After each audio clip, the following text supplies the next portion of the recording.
Para senopati ratu satriya pendhita Handukap Bratayuda dina kaping 16 Pandhawa Kurawa nyabrang getih payudan Tegal Kurusetra.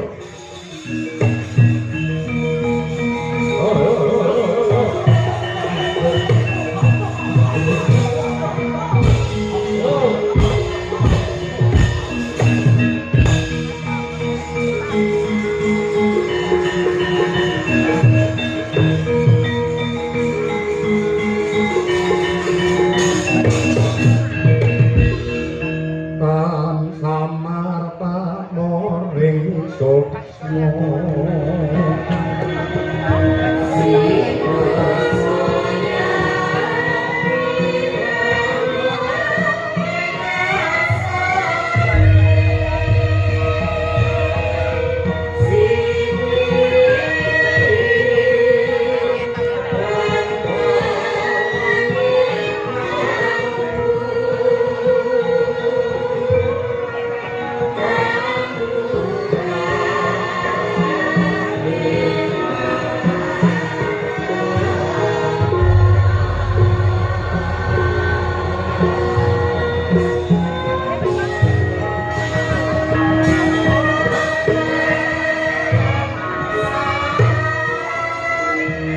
Uget sadito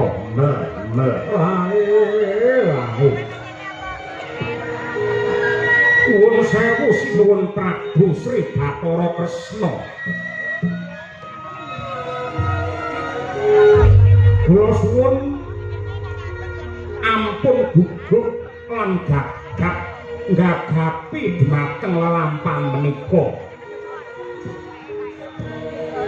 Yen sampeyan bingung kabeh wong sak donya niki bakal kelangan kiblat.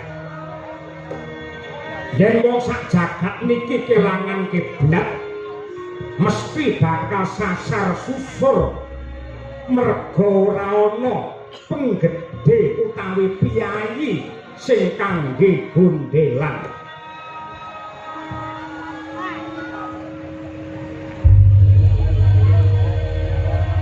Rama dewan ingsun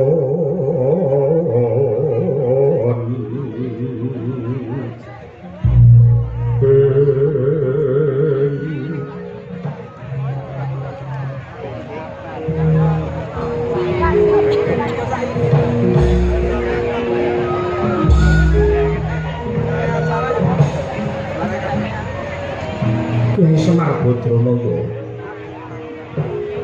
yo mergo aku mikul tanggung jawab dipercaya dadi lantaran rahayune jagat sing nyektine ngeboti rasaku. Wiwit aku ditetepake dadi Pamong Agung, Kresna diwisuda mangka dadi Pamong Agung nalika Pandhawa nganakake sesaji Raja Suya biyen. Parandene nganti seprene tansah gagal anggenku ngendhakake marang kamurkan mligine kawinisane para Sata Kurawa. Satemah dina iki pecah perang gedhe Baratayuda Jaya Binangun ingkang ngluwake pangorbanan nyawa sing semono akehe Kakang. Inggih sinuwun Prabu Ndarawati. Pancen dadi bata ing kautaman pamonge bebener niku ora enteng. Ning kabeh mau kudu manglakoni kanthi ikhlas lan tulus. Bratayuda niki perang suci. Kejaba dadi sarana ilange kamurkan, luware wong nadar lan uga lunase utang. Perang niki ugi nggembel karep ingkang luhur. Ingkang dikersakake Kyai Semar kepiye? Sinuwun. Bratayuda niku laku tama. Brata niku laku tama yuda tegese perang. Teng donya niki akeh mungsuh sing abot. Teng jagat niki akeh mungsuh sing abot, ning sejatine mungsuh sing langgeng lan abot dhewe niku yen mungsuh karo awake dhewe. Ngendhaleni kaliyan nepsune dhewe. Dados ngantos jagat niki kukup perang yektinipun tetep wonten. Nganti donya niki kiamat perang tetep wonten, mila sampeyan kudu tetep tatak lan tanggon. Merga sing dinteni wong sak donya niki mung kridane Sang Pamong Agung anggone magita-gita ngendhaleni peperangan kanggo ngrubuhake nepsu srakah sing nguwasani jiwane para menungsa.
hawane sintru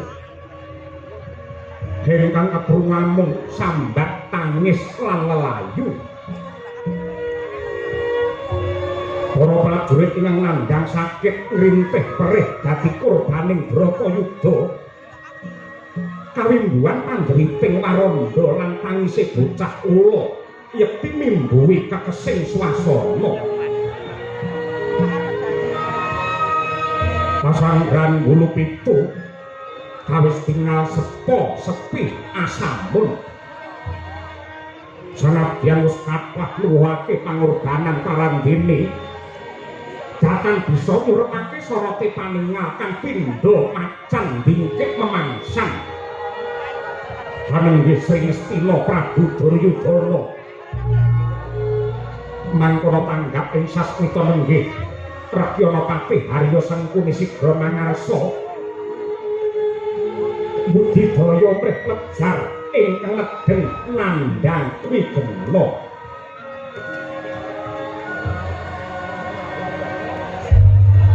Kumaliyang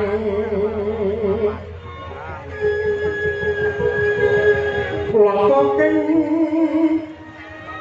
kanyuping angin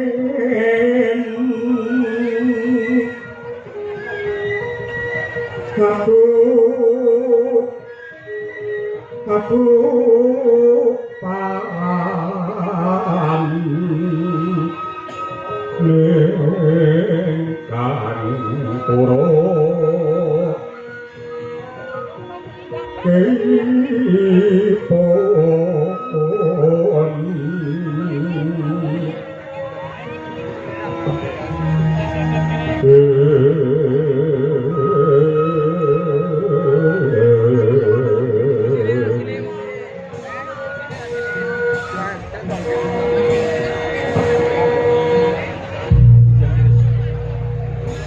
kalon sewu anak Prabu Duryudana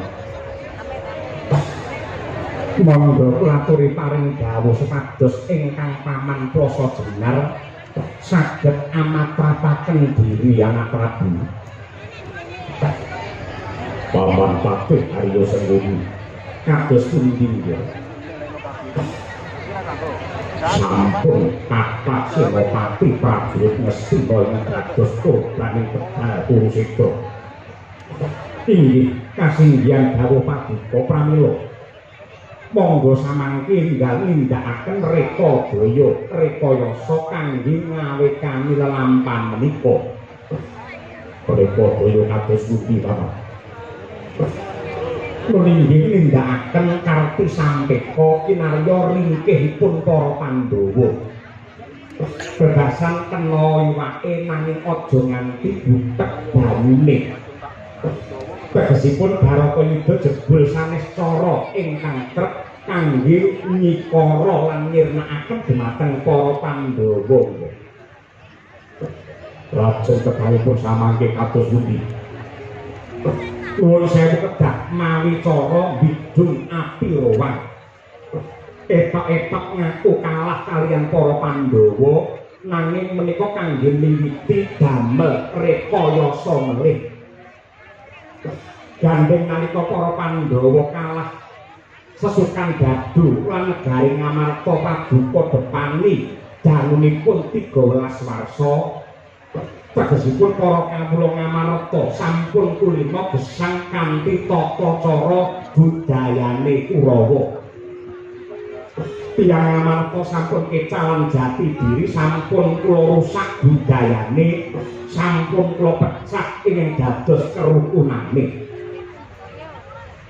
Dados nadyan Ngamarta dipun wangsulaken dhumateng para Pandhawa nanging tata cara uripe wong Ngamarta saged kula kendhaleni saking negari Ngastina. Yen kawulane wis kelangan rasa kabangsan, kelangan rasa panunggal, lan ugi kelangan dhumateng jati diri, tartamtu negari Ngamarta badhe kropos lan ringkih satemah gampil anggenipun rebahaken para Pandhawa. Wong-wong indriya mangu-mangu manungkung kandwan rimang leleno tanpa kamin yen kang tulusa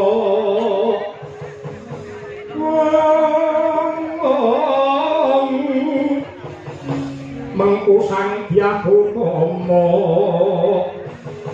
mangkono Srinarendra wis nyolon anggrapo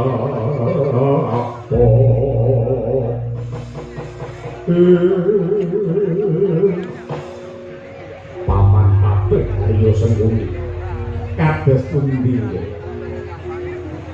kula percaya teng donya niki boten wonten wong sing pinter lan sugih akaluke ngungkuli panjenengan. Nanging sampun dados sumpah Duryudana. Ora sudi kula teluk kaliyan para Pandhawa. Sampeyan bakal nindakake rekayasa Rekadaya niku mung padu-padune arep endo saka Jijibran.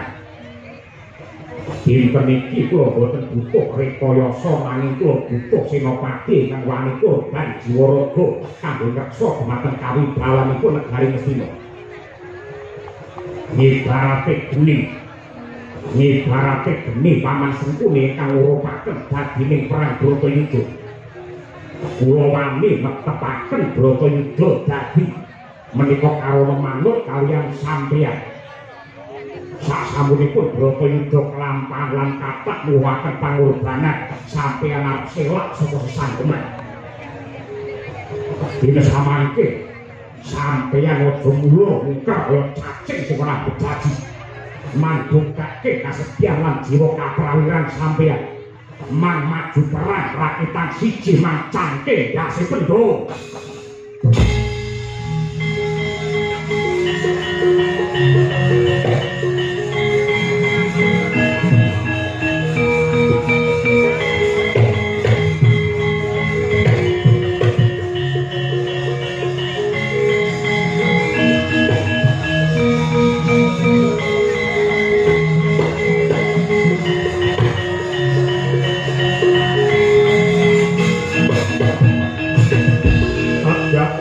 Kapiranmu rimangkul kinempet-tempet dosan retnaning bawana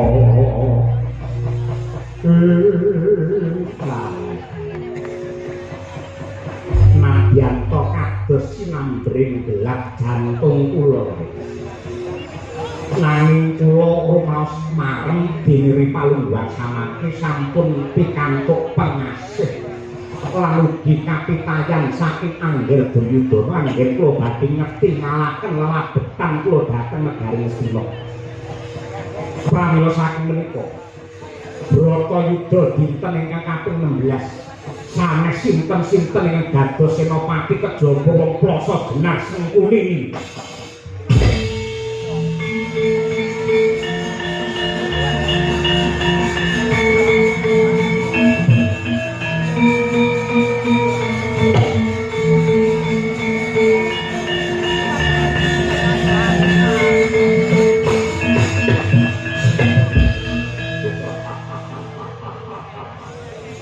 Lumampah panci pangklong kepapat obor sewu syukur dadi sewu sekepi jumurung paman Sengkuni samangke mang bidal wonten panyutan Tegal Kurusetra mandhukake lamun toh sampeyan duwe kaprawiran sing patut minangka kaca Brenggala ana adyaning Bratayuda.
Awak mangosomyung hambrangan kati karunaning kaswase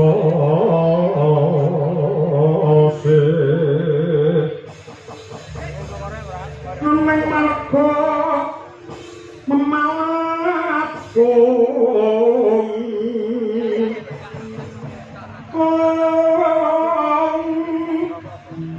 risang gonto wasrap mojo leng lalu hanyulati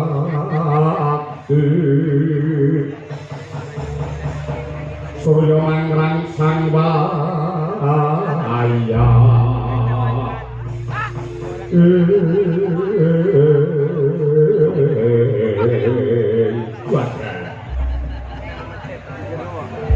Iwan Suksma diluwih uga paring pepayung pring panjenengan ingsun. Garwaku sing ndak tresnani Gendari. Bojoku sing ayu dhewe Ndari. Ngomong-ngomong timbang ning ngabawa Kakang Adipati Destarata. Saka Gajah Hoya aku merintah lawan kowe supaya nuntun lakune Destarata. Mergo aku nandhang Cacanitra, aku nandhang Calana.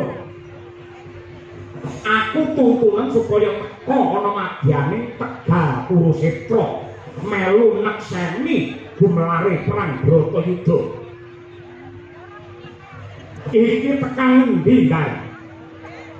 Yen nggih Kakang Adipati. Atur menawa bilih disamangke paduka sampun mapan wonten madyaning Tegal Kurusetra ajeng perang Bratayuda, Kakang.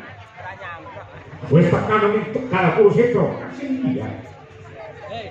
Sing tak epi-epi, sing tak anti-anti, aku mung kepengin ketemu karo adimu Plasa Jenar sing ganteng dhewe, ya kuwi Patih Sengkuni. Sengkuni golek ana Margagir, temokno karo Destarata. Waduh Kakang Adipati. Katon ngopi ingkang rayipun Harya Suman, samangke sampun ngadeg wonten ngaso paduka Kakang Adipati Destarata. Dalah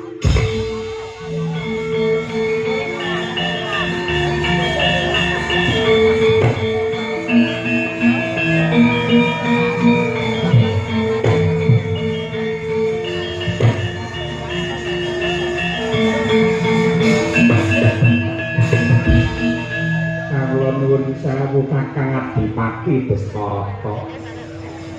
Kalilan ingkang rayipun Harya Suman ngaturaken sembah pangabekti marang tuwa-tuwa punjul. Patih Sengkuni wonten dawuh. Perkara baghe dinagih ketemu mburi. Ayo saiki kowe petung karo aku. Nun inggih badhe paring dawuh menapa, Kakang? Kabar sing nyebar warta kang rata jare Bratayuda wis dadi bener. Inggih kasinggihan sakmangke sampun dengkap dinten ingkang kaping 16.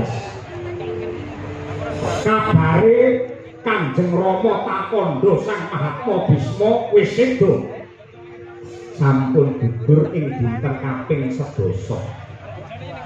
Kabare meneh ya kuwi anakku Panenggak Sidur Sasana ya wis mati. Sampun pejah dipun sirnakaken dening Werkudara. Ratu Ngawangga Karna Basusena Resi Durna kabare wis gugur. Sampun. Narendra Mandaraka Prabu Salya ya wis seda. Sampun. Ing atase wis akeh senopati sing gugurna madyaning Bratayuda, pek Patih Sengkuni isih urip. Ing atase akeh senopati sing gugur madyaning Bratayuda, pek Patih Sengkuni isih urip. Inggih taksih gesang kok iso isih urip? Merga KTP kula seumur hidup. Mila ngapunten kula mboten pejah Kakang Adipati. Aja lawanan. Bratayuda urung makantar-kantarmu babar kaya mengkene iki merga saka ndok racun. kowe sing racun dumadine Bratayuda satemah Pandhawa Kurawa bantah berdak munggah Pancabakar. Sanguni. Apa kowe ra kelingan lakon sing wis kawuri nalika semana gandeng aku ki Caca Netra aku ki uga. Anakku sing cacahe 100 gak pasrahke marang kowe supaya nduk glowentah sing kanthi becik, nduk tuntun marang kautaman, becik kuwi ndak lan apike kelakuan. Ning nyatane piye malah nduk surung marang Juragan Istan duwe rasa iri dengki jae metake gawen panasten meri pambegan kawan dulure dhewe sing jenenge para Pandhawa. Satemah palungguhan iki Bratayuda dadi merga saka pokapakartine Patih Sentuni. Kowe tak kandhani ya Suman, gatekno kupingmu. Nang donya ki ana hukum sing cacahe 4. Siji ya kuwi hukum kodrat angka 2, hukum adat angka 3, hukum negara, ewadene kang pungkasan hukum karma utawa hukum dharma. Hukum kodrat kuwi bisa diniragati jam 12 awan kowe metu saka omah bakal kepanasan srengenge. Ning yen kowe gelem nganggo caping utawa nganggo payung ora bakal kepanasan. Kuwi tegese hukum kodrat. Angka 2 ya kuwi hukum adat. Upamane ana salah sawijining desa nganakake upacara merti dusun minangka tandha syukur marang purbane Hyang Agung kanthi wujude sesaji ingkang amjud ingkung kebo. Gandeng kebo lanang regane delalah para tani padha paceklik uripe, mula kuwi bisa diragati ora kudu ingkung kebo tenan ning untuk gedang kae diwenehi sikil saka pring lan sungu saka pring. Wis muni kebo danyange wis ora protes. Angka 3 ya kuwi hukum negara, saya-saya hukum negara Mestina. Yen ndak ate-ate Mestina ki hukume hukum lading. Lading yen munggah kethung yen mudhun landhep. Nabyata mapan ana dhuwur duwe dosa, duwe keluputan wani grogoti bondo negara, wani nyolong bandane kawula. Nanging gandeng hukum yen munggah ibarate lading ketut ora bakal bisa kejar hukum. Ning mosok baline lading yen mudhun landhep tegese hukum mendheleh lan gawe rekasane kabeh wong cilik. Wis wong cilik omahe ndelik lingguhe diclik dimari ublik yen geger keculik dhisik palandene malah disiksa karo penggede pajeke saya nekak gulu palandene ning dhuwur malah bancaan apa apa.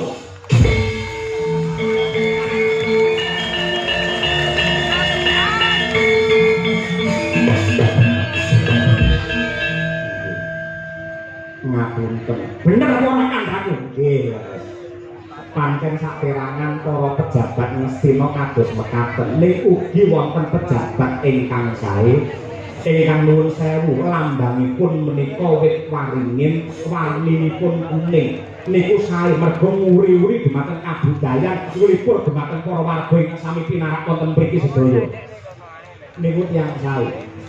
Ora perlu kakek gunung sing tanpa guna hukum sing pungkasan sing bakal ndok kampa ya kuwi hukum karma utawa hukum dharma. Wong nganggur bakal ngunduh, utang bakal nyaur, milih bakal balikake, gandake bakal ngunduh. Gandeng dina wis akeh senopati sing padha mati. Yen nganti ora gelem dadi senopati aja takon tak remet dadi glepung.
sampo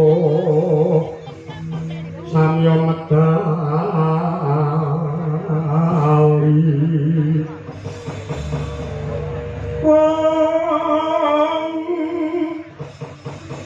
lepatip wirateng kata takwan komengon cangiti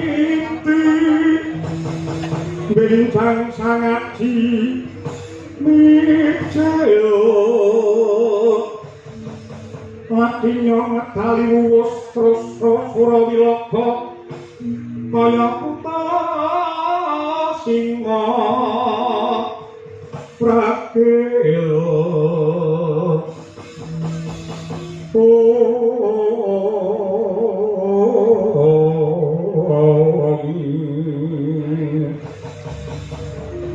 pasti jonggo dendangnya mangambak boyo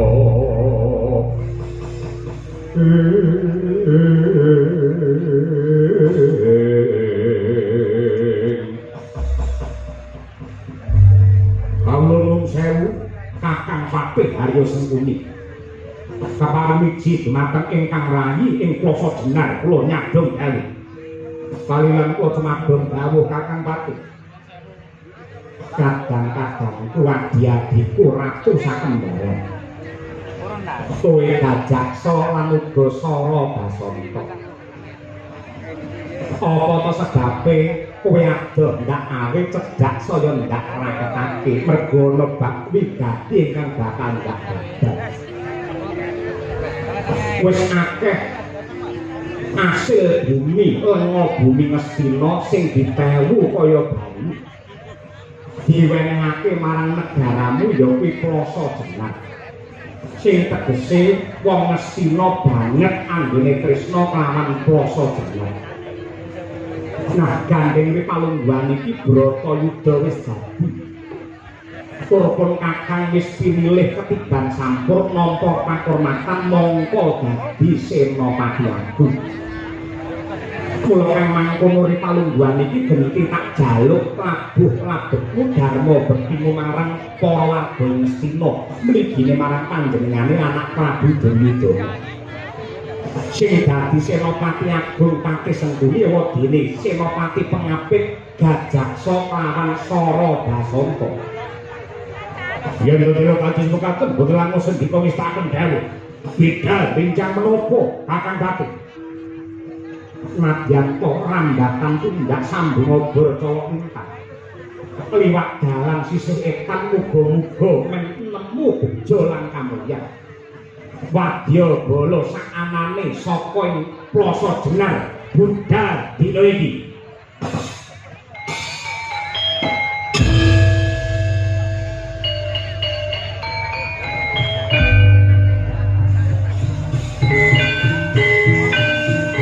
Ya bendhi sawet bae hati. Makong lanang sederhana. Ayo dikumpes kaya apa panggung. Kita akan tahu Senopati.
Yo,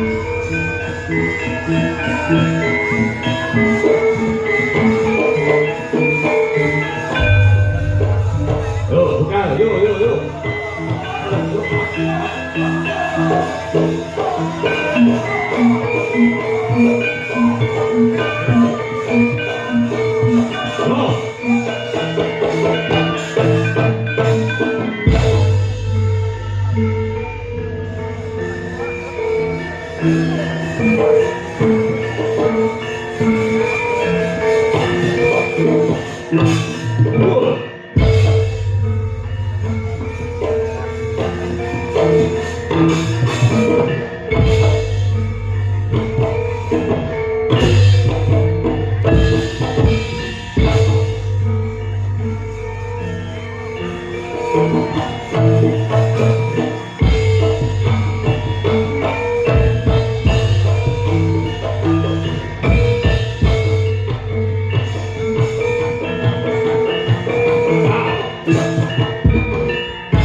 Jenengku Raden Setyaki. Setyaki dasar para nyata sapa lan dari sasana mulih saka negara Plasa jenar kesete sembahanku Prabu Gajak Sasara Basanta kumandang garba kang dadiaran aja kowe sing maju madyaning pabaratan kowe nyimpang kowe nyingkira kowe mundur endi agul-agul bebantengi Pandhawa sing jenenge Werkudara kon maju kokop geti aja blangap-blangap atur ucap kowe bisa ketemu kelawan Kakang Mas Werkudara waton pinter jebol diagani Setyaki piye apa abang wani karo aku dene apa sugih kendel don-doan rekan golek ngomongan buku buat pasangan prai tata belajar tibane kaya lanjare mbok dadimu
kowe.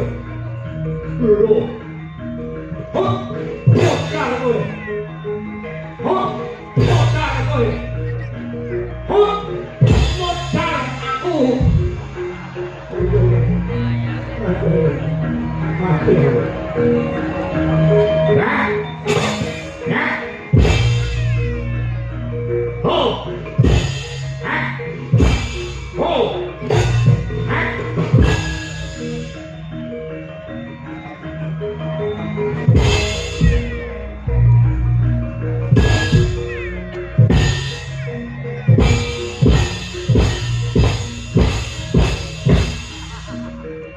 Hebat apa tenang? Apa-apa gue?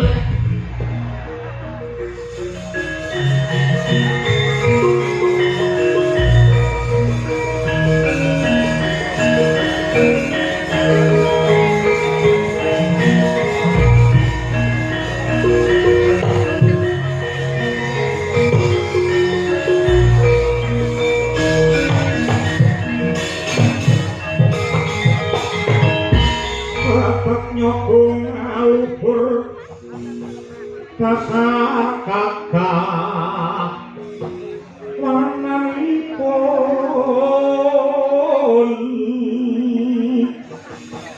Kanjeng Sri Nopati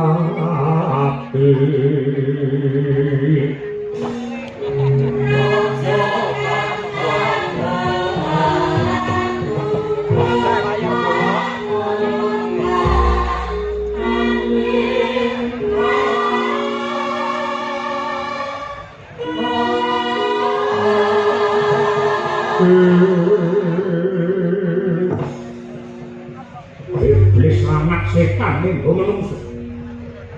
Wadya balaku saka plasa dinar menungso aku wis tiyake parandene dadi godhongan. Aku weruh kae sing omahku kaya wong bingung kaya dilolosi apa bebayune Werkudara. Werkudara. Dina iki dina pungkasamu ngadhep ana ngarsane Bathara Yama Dipati bakal cemplungne ana ing omah. Sawangen Prabu Gajaksa. Tak udani Traka Bala kakon Barat padunmu.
Kidul, wong Trigaya, wong saking Mandraguna, wong Ampuh.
Senopati prajurit Ngastina pirang-pirang. Nek kowe adu arep karo Prabu Gajatsa, ora bakal ana menang. Janji ora enak kedhepake kokop getihmu ora modal derajat apa.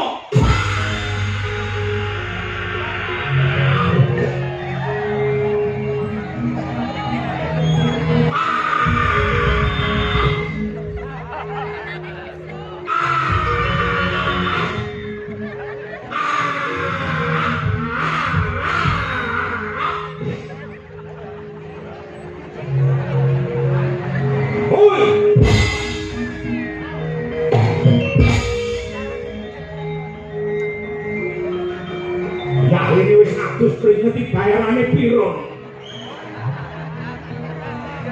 Oh!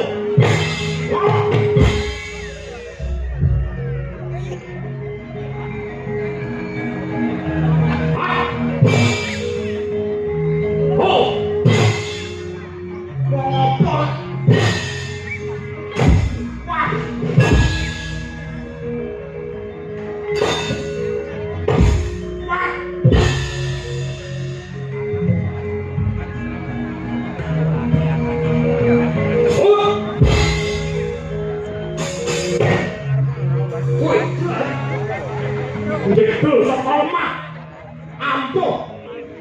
Guriku sumur mas. Sol Satria Madangkara Brahma Kumbara. Brahma Kumbara. Iki kakangnya si pedang setan jenenge Mantili. Duwe pedang setan nyatane Kidaya bisa ngalahke sing jenenge Lasmini. Nabrak Lasmini kedanan karo aku. Brahma karo Lasmini padha karo dalange karo Sinden Kesi. Paman karo bangsa ngono-ngono kuwi cekel aku to lairmu barang karo radio. Ya sak batrene Mas. Wah.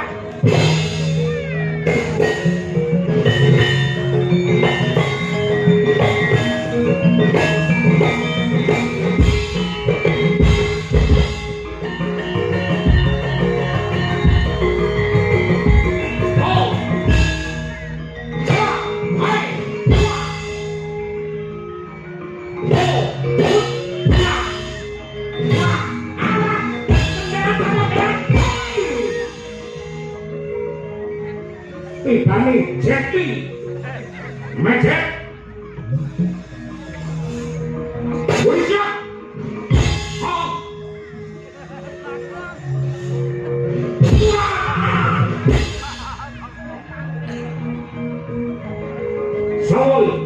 Sumarata.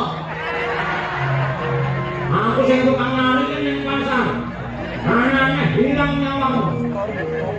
Suramrata, Jayamrata berbuten aku.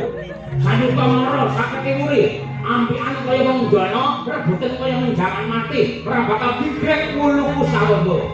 Maju para ngaso, lakon mati dening kowe, aku. Nggih. Maju para ngaso, lakon mati dening kowe, aku.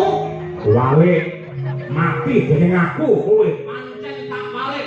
Aku perang bunuh diri. Bek ngono. Nanti bangi omah ya doyak kredit ae. Rongkong mbok wis. Apa iki kerap pancen ngono. Oh. Gendi. Gendi. Sira. Ping 3, gendi kowe kok ping 3. Yo. Lah. Pecah. Ora apa-apa. Hah? Pecah. Ora apa-apa. Pisang tas. Singkar sinak. Ora apa-apa. Ampun tenang kowe. Gandeng kowe sekti mandraguna tak domake dadi ratu ingkang bleget dukun dan kaloko besok mati entuk swarga. Aku njaluk pamit. Sing aku ngantem kowe lunga. Ngapa? Iku adate mungsuh tak antem tanganku tangan pecah sirahe mlepek polone sikar merapat sing dadi bathoke. Cangkemmu aja ngono kuwi ta. Ngantem ndak ngantem medeni mungsuh.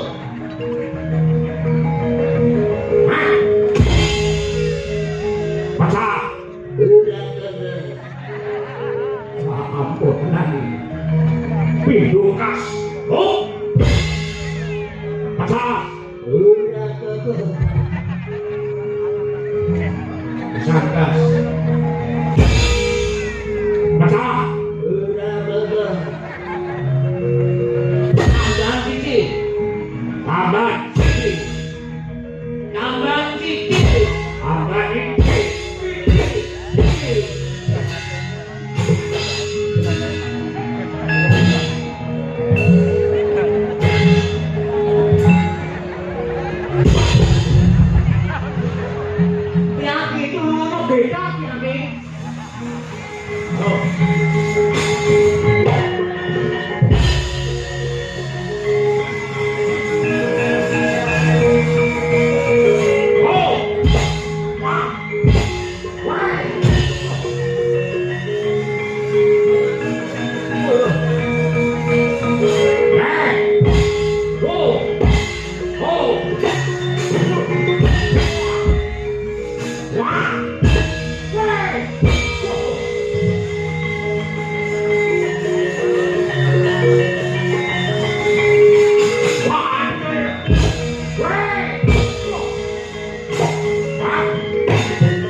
Aku njaluk ngapura, aku ngaku kalah Werkudara, aku ngaku kalah. Kakang Gajaksa iki piye Kakang? Mongko adape Werkudara yen nyandhak musuhe tangan kiwa tengen, mesti bakale aku karo kowe didu sirah padha sirah. Cangkemmu aja ngelekne. Didu tenan adape mesti didu ae ngelekke didu ora kalah.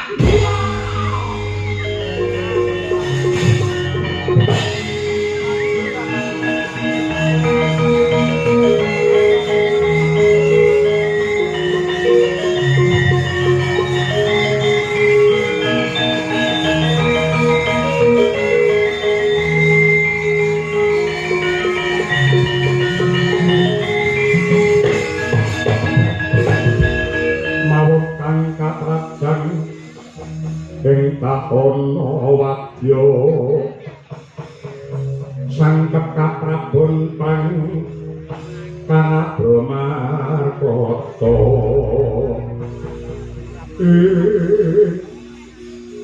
ngrembyak kakehan cacah nyoba kakehan jiwa wadya bala saka plasa jenar kapengkok ing Panca Bayubayane Gemblenjan klebu adiku sakloron gajak sasara basanta ndak domo ndak gul-gulke parandene malah pecah sirahe kaya mengkono mergo kakrajan kridane Werkudara Werkudara jang gembila sirahmu sawangi Senopati Agung Ngastinapati Harya Sengkunu kowe menang karo Harya Sumana sembah sak cinderabanmu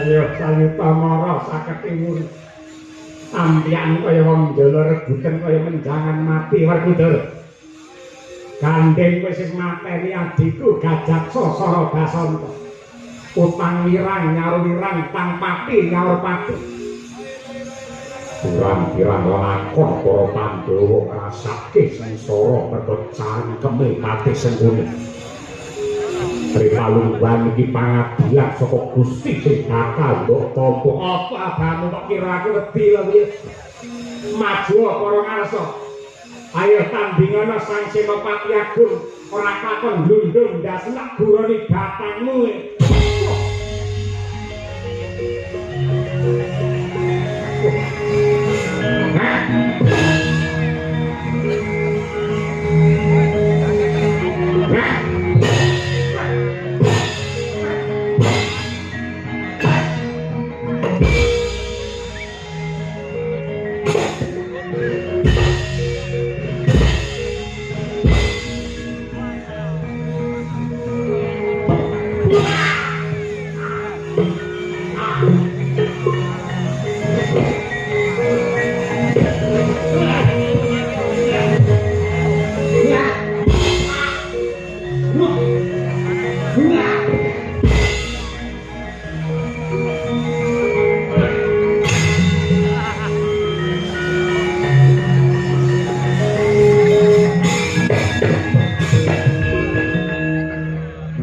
petungmu Sengkuni mesti mati nyatane sawangen ora mati aku isih urip merga saben-saben aku mati mesti tak golekne korek tak sumetne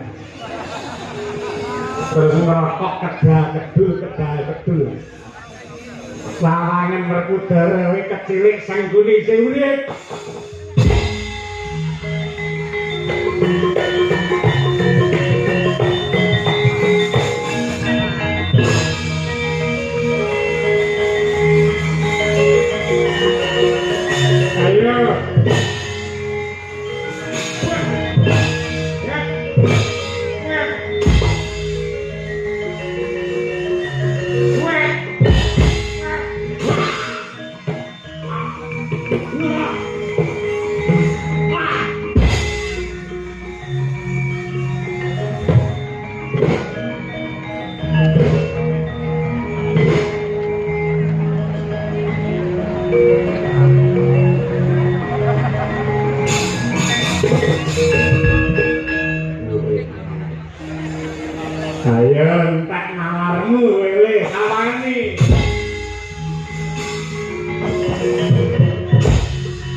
Sengkuni. Pripun? Widaya ngikat-ngikati. Kok saged? Saben-saben tak tibani kuku Pancanaka untar kali urip meneh. Patih Sengkuni niku. Yo. Tek nyolong pethek. Mula kuwi nganti aku bingung kami gila musuh karo Patih Haryo Suman. Lajeng sak mangke kersanipun bapakmu kon rene. Bapak sinten? Pak Sukron Suwanda. Betul. Bapakmu Semir kon rene. Saniki? Yo. Lah niki? Niki bapak pun teko mumpung dereng tilem mangjak jagongan. Megek uget sadulita men. Pripun, Gus? Bar, pripun? Sengkuni ngekap-ngekapi. Tapi bani kuku Pancanaka modal bayi urip meneh. Tulungane wong lawas mesti ngerti pengapesane Sengkuni kudu dikapake. Tidak. Kula pirsanane rumiyin. Kunjung langit kelap-kelap kakong lir intang ngalus wetan mawe kandung lapangan ngabulu kirmulya majen Suluk cara ngendi? Ngomong sak nada. Sing jenenge patiran padat iku ngono kuwi. Upamane wilah liyane roh iki ilang jek iso suluk. Ilang yang dinggat deh, ya semui kena.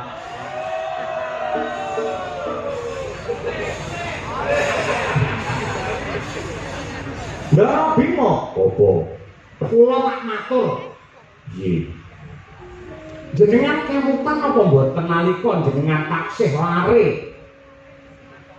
Nalika semanten rebutan Lengatala kagunganipun Sang Resi Abiyasa. Lengatala kala kangge rebutan Pendolan Kurawa satemah kutah wonten ing Brambah. Nalika semana para Pendolan Kurawa padha bingung Patih Sengkuni nika tanggap ing sasmita ngerti yen Lengatala kutah lajeng Sengkuni gulung wonten ing Brambah. Dados awake Sengkuni nika wiwit saka pucuk rambut nganti jempol sikil sedaya kawratan Lengatala kalepetan Lengatala. Mongko bayane Lengatala lamun awak niki klepetan Lengatala ora bakal tegas gaman apa wae yen perlu gawan kayangan gaman Suralaya ora bakal bisa tumama napa malih mung kuku Pancanaka. Sengkuni nika ora iso mati. Akan tetapi ada sebagian tubuh Sengkuni yang tidak terkena minyak kala. Opo? Mang rada ndimpluk. Ngene. Ya mari kambing.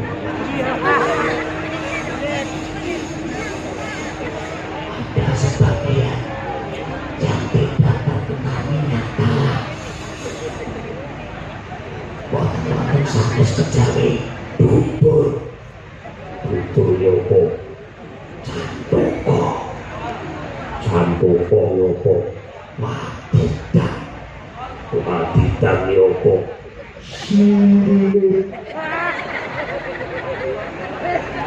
wakon geniku mati bani kuku Kacamata.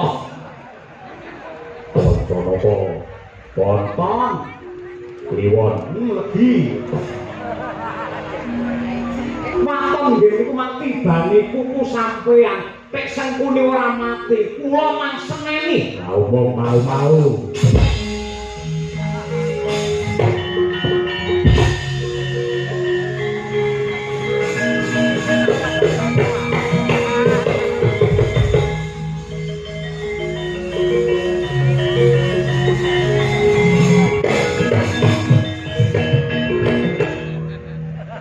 nyapa itu armane amplop apa piye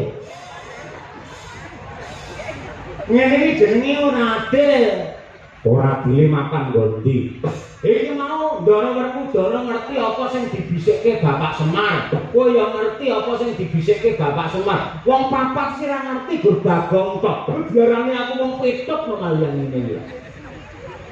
Apa to? Sing dibisikke Bapak Semar ning Ndara Werkudara apa?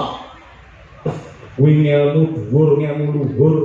Yen pengko ora siap nampa karo iki, iso kowe malah salah kedaden dadi buta kaya Sukesa kae. Niki mergo gawat ilmu iki. Ora usah gawat-gawatan lah. Jenenge gawat apa napa kena diragati, kena disarati. Sing penting kupingku krungu, rombongan ra krungu dhewe ini amale bingung. Sing dibisikke Ndara ning Ndara Werkudara saka Bapak Semar. Jerdasuki mawa biya. Tegese Lakone Pandhaka kudu mawa pangorbanan. oke, maknane Waton kowe gelem ngetokke dhuwit 200 tak bisiki. kowe karo dulur hitungan men. Ora hitungan men barokah. Kabeh kudu ana duwite, ana pitukane, ana mahare. Oh iya. 200 iki anyar. Bebas. Ikhlas lahir batin. Ya. Tak bisike kowe. Heeh. Nganggo eling-eling ora? Ora sah apa. Minggu om remok. Oke. Dirungokne ya. Oke. Sing dibisike Semar. Karo utur mau. Ora ana liya kejaba. Sile. Astaga. Mosok kuwi. Yo picek yo kuwi. Yen ora percaya takono karo bapak. Ora mungkin 200.000 lho, Tru. Nek atase kelangan dhuwit 200 padha karo nabu semengi. Mosok goreng entuk silik. Demi Allah masih dibisike ya kuwi. Kebangetan jenenge kejem larang banget. 200.000 entuk kuwi. Paling ora sandinge mau piye lho. Ambune ora wis kuwi kok gelem ya kuwi ora gelem ya kuwi. Wah, jahat banget ya.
Petro, Nun. Wah, sing ngendi? Ya ampun, gede tua anak wis 3 mosok raruh samane. Ya ora ketok nih jari ini masih sithik mriko sik. Niki mang kantokne teng ndase sembunyi. Nah. Lah niki hidup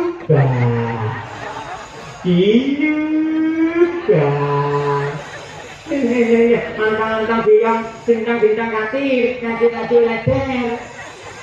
Lenggaler nanti kaya ngono elok temenan Den. Piye iki? Mati bane kuku Pancanaka. Niki ketok ngece mergo kula sawah niki ketok mencap-mencep niki. Lah niki lho mencap-mencep niki ora. Mati bane Pagundal ngapur Werkudara. Aku ngrumangsani luput, aku ngrumangsani kleru. Wong ngampur akale untung karemo sing tok sandang mati dina iki mati sengkuni aja. Aja Werkudara, putar tenan. Aja Werkudara, ndang gentenan kancane. ndang blus ngoten ndang bayar. Yen mau dipandeng ae ora. Ngerti-ngerti isu cilaka sampean ora. Pirang-pirang lelakon Pandhawa nemahi karuna merga patrape Sengkuni. Tak terke ning neraka jahanam kowe.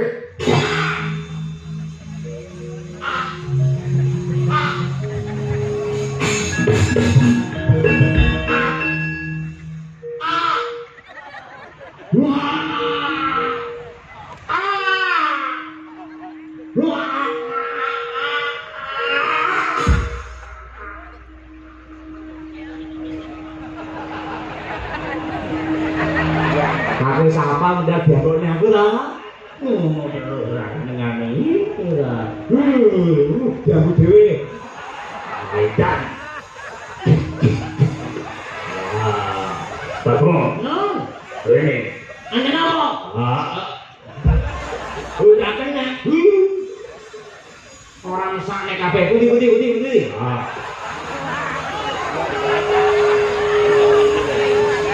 Kenapa kula ning lek ngeten iki dikeki apa ae gelem ngeten iki. Kok tak mangkei napa kemawon kula anggap penyawange mek sing katresnanku saya seneng kalih kula. Mandungake ya kula saking amal Dawarma. Iya. Yang lahir kalane anakmu kulite kaya sebrakros. Wadahmu.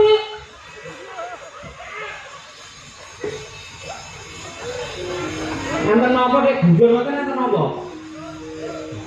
Iki.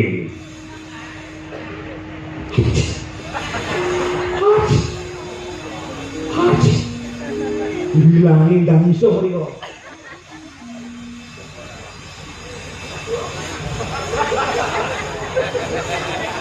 Kuwi apa? Mosok Ratu Ndorowati. Ngapa? Kena ambune silit. Saedan ndang iso.